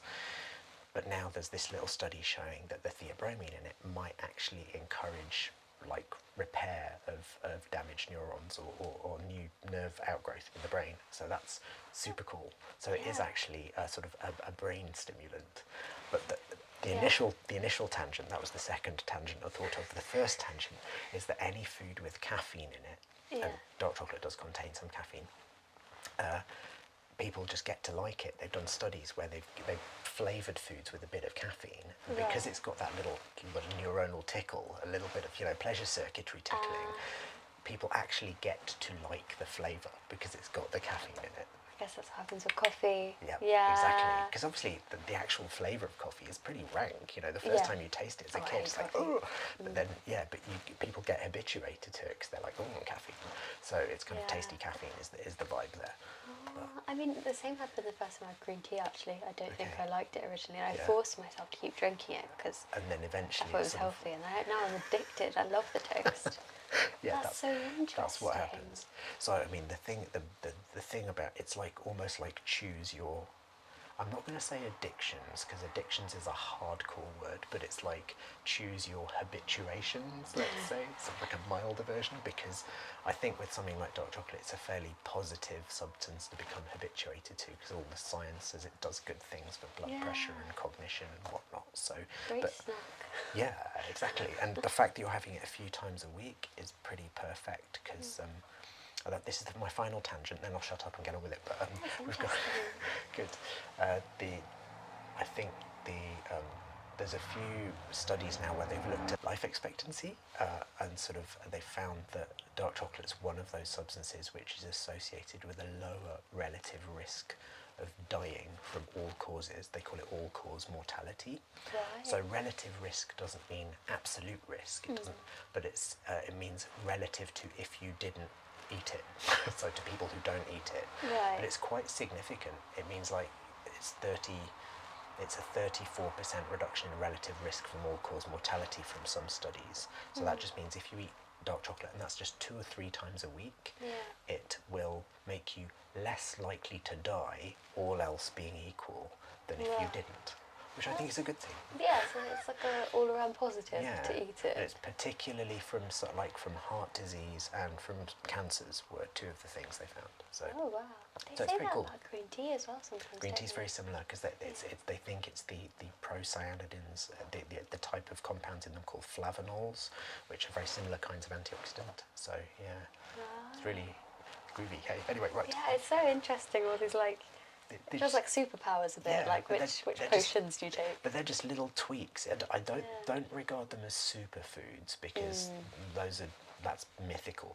It's just like it's just the idea that every food that you eat is a cocktail of different chemicals, and some of those chemicals are potentially helpful, some of them are neutral, and some of them are potentially not so helpful. So it's just like with everything in life, if you can skew everything towards stuff that is more net positive, that will gradually enhance longevity and avoid the things which are slightly skewed towards more net negative. So I think the key to it is if you can make all of your pleasures skewed towards more net positive, you're winning. Do you know what I mean?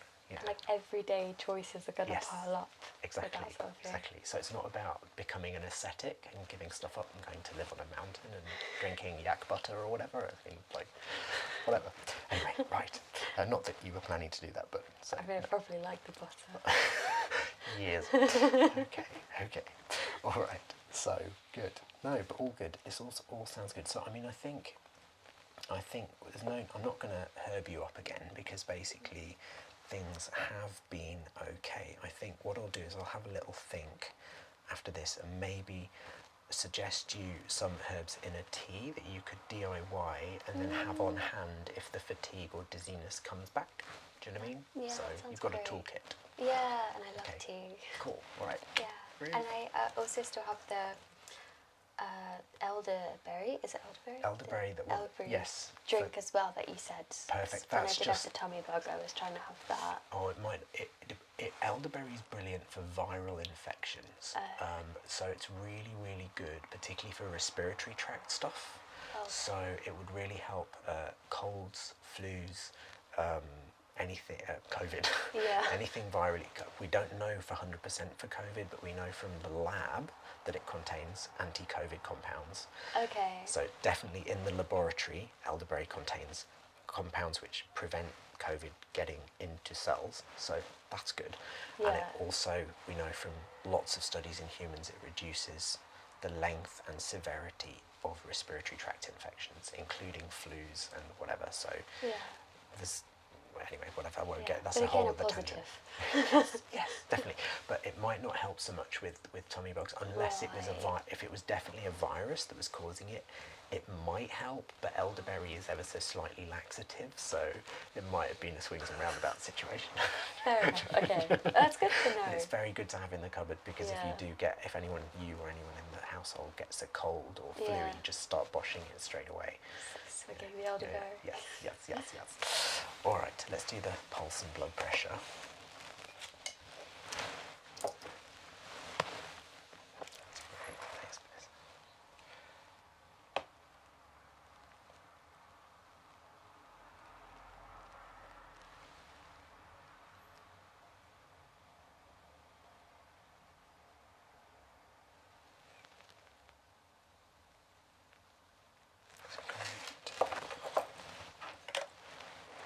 That's 17 times 4, that's 40. 61? Does that sound right? My math is terrible. Me.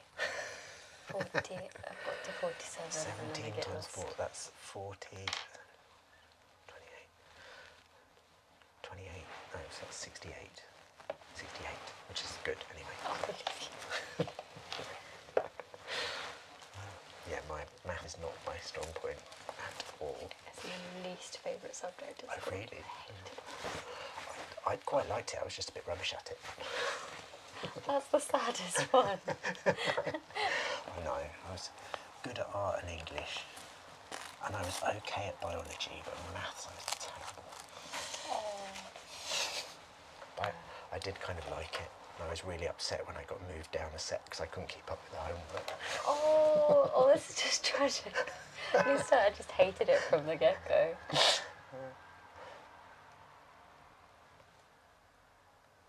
No, I had delusions of proficiency in maths. So we've got calculators now anyway, we don't need it. It's fine, it's fine.